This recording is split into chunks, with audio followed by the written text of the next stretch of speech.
Оюун ухаан бие мат бод сүнсээ тэнцвэржүүлэхийн тулд өөрийгөө хөгжүүлэх эрч хүчээ цэнгэлцгээе. Цуврал 1. Эрхэм та бидэнтэй хамт. Өөрийн өөрмөц чадахыг нээх өөрчлөлтийн аялалд тавтай морилно уу? Одоогийн хурдтай хөгжиж буй ертөнцид эмх замраагүй байдалд автаж. Хүмүүн бид өөрсдийнхөө хувийн өсөлт хөгжилтэд санаа тавихаа мартсан байдаг. Гэхдээ энэ бүхнээс бүү цочирт. Өөрийгөө бүү чамлаа.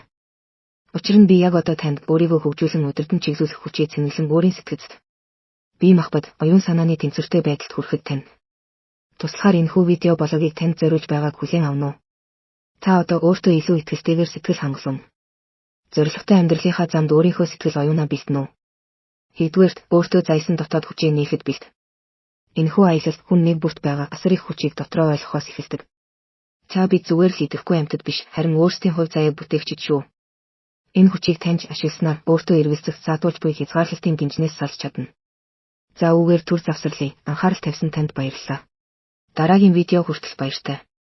Та манай видео болгоодыг цаашид сонирхон үзэх бол бидэнтэй нэгдэж subscribe хийж бусаддаа шеэр хийн үү.